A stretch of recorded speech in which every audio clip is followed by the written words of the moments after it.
At some point in our life, every one of us has wondered whether we're truly alone in the universe, and whether the stories of strange visitors or unexplained encounters might be rooted in something far older than we've ever been taught, perhaps even in moments experienced by civilizations that existed long before recorded history. You might think that idea sounds ridiculous or exaggerated, right up until the moment archaeologists reveal discoveries so strange that the only reaction anyone has is disbelief.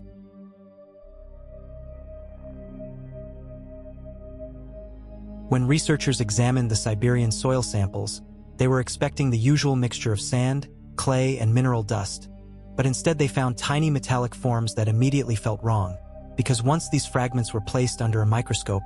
they revealed spirals so precise and so deliberately constructed that the entire team fell silent, realizing they were staring at objects that simply should not exist in the layers they came from. What made the discovery even more unsettling was the way each spiral maintained a perfectly consistent coil, as if produced by advanced machinery, and yet the sediments holding them dated back tens of thousands, and in some cases more than 100,000 years, belonging to a period when humans lacked even basic metal tools, let alone the ability to shape microscopic components out of industrial-grade materials. As the analyses continued, the shock deepened, because the spirals turned out to be made of tungsten and molybdenum,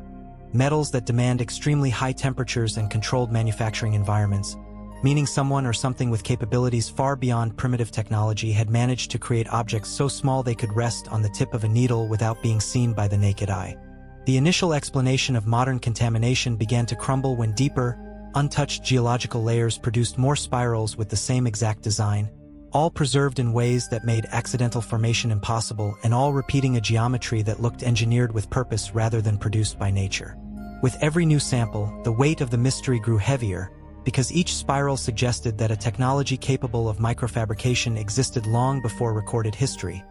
forcing researchers to consider possibilities that felt almost forbidden to say aloud,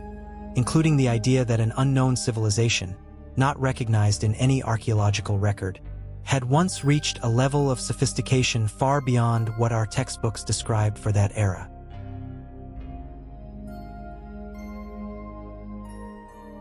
When archaeologists examined the massive stone tubes buried at the site of Saab Abu Youssef in Egypt, they quickly realized they were dealing with artifacts that did not fit the technological abilities of the era, because each tube was carved from incredibly hard stone, granite, diorite,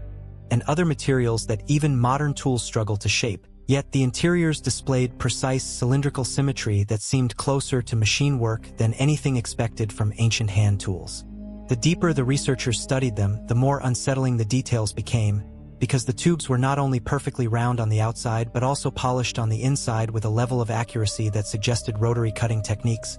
something that should have been impossible for a civilization that supposedly relied on copper chisels and simple pounding stones. What turned this discovery from impressive to disturbing was the realization that the tubes showed consistent thickness along their entire length, as if they had been shaped using controlled mechanical pressure or advanced lathing methods, which forces experts to confront the uncomfortable fact that even with today's equipment, replicating such flawless internal geometry would require specialized industrial machinery. Attempts to attribute the craftsmanship to trial-and-error carving quickly fell apart once measurements revealed tolerances measured in fractions of millimeters, a type of precision that doesn't happen by chance and doesn't emerge from manual stone grinding, leaving researchers with the bizarre problem of explaining how ancient Egyptians produced artifacts that align more closely with modern engineering than with Bronze Age technology. As more tubes were uncovered, each one repeating the same impossible level of refinement, the mystery grew harder to ignore, because either the ancient Egyptians had access to techniques we no longer recognize, or the artifacts themselves come from a technological tradition that has been completely lost, forgotten, or deliberately omitted from our reconstruction of history.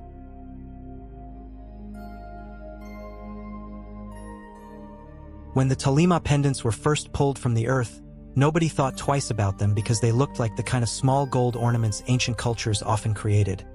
Yet the moment specialists began studying their shapes closely, an entirely different picture emerged, one that made archaeologists, engineers, and historians argue over what these tiny objects were actually meant to represent. The goldsmiths of the Tolima culture crafted a range of animal figures, but scattered among those familiar shapes were a handful of pieces that didn't resemble any creature known to science. These pendants carried rigid lines, angle-perfect edges, and an overall silhouette that matched aerodynamic principles rather than biological anatomy. What unsettled researchers most wasn't just that the shapes were unusual, but that the design choices seemed purposeful: thin forward edges, swept surfaces, vertical stabilizer-like structures, and bodies that avoided organic curves, making the objects look strangely similar to modern aircraft despite being produced centuries before anyone on Earth could even imagine controlled flight. Once engineers were brought in to examine the pendants, the conversation shifted from artistic symbolism to mechanical possibility, as several of the shapes behaved more like scale models of flying craft than like representations of animals, which raised the uncomfortable question of why an ancient civilization would create objects that accidentally, and so accurately, mirror the structure of aerodynamic vehicles. While some scholars insisted they must be stylized insects or fish, that explanation began to lose ground once the pendants were compared side by side with actual animal forms, revealing that the Tolima craftsmen left out the critical features that define living species and instead emphasized shapes that seem to serve a very different purpose, one that implies movement through air rather than through water or land. This has led many to wonder whether the Tolima people were depicting something they observed rather than something they imagined, and whether these gold figures preserve a memory, a sighting, or a story passed down through generations about objects in the sky that didn't behave like birds, didn't move like insects, and didn't belong to the natural world they knew.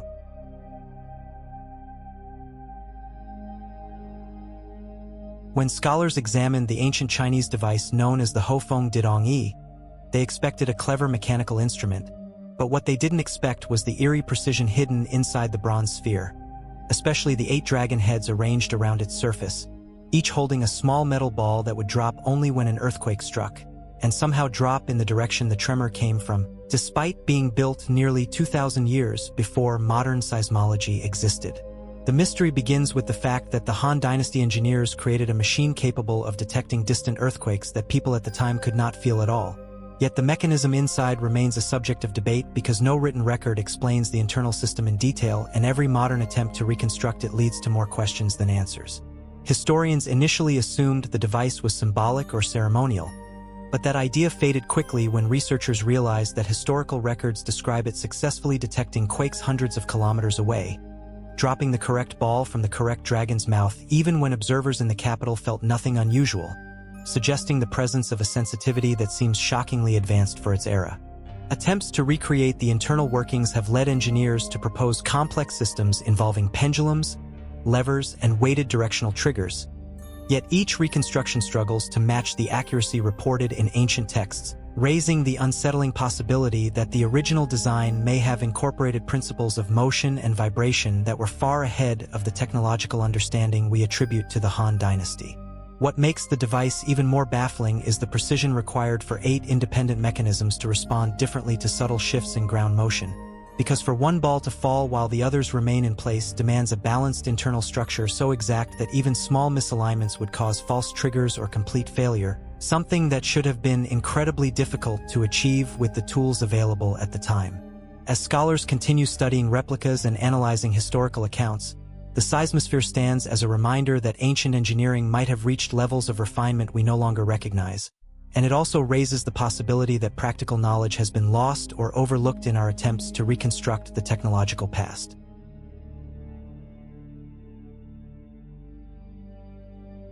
When archaeologists uncovered the peculiar figures associated with the Vinca culture of the Balkans, they were prepared to find simple prehistoric statues, yet what emerged from the earth looked nothing like the expected early human carvings, because these proto-idols carried angular faces, rigid postures, and geometric markings that felt strangely mechanical, almost as if the artisans were modeling something they had seen rather than something they invented. The more researchers documented these figures, the stranger the collection became, since many of the idols displayed elongated heads, sharp contours, and eye shapes that did not resemble any known human or animal from the region,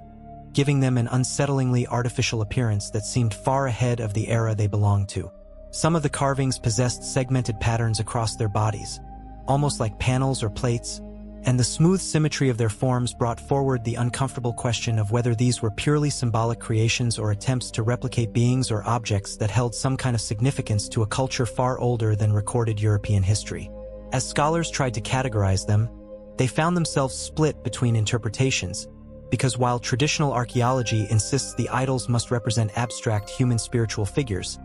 the shapes carry a rigid, engineered quality that refuses to fit neatly into religious symbolism, suggesting that the Vinca people might have been depicting something entirely different, something that didn't resemble the humans around them at all.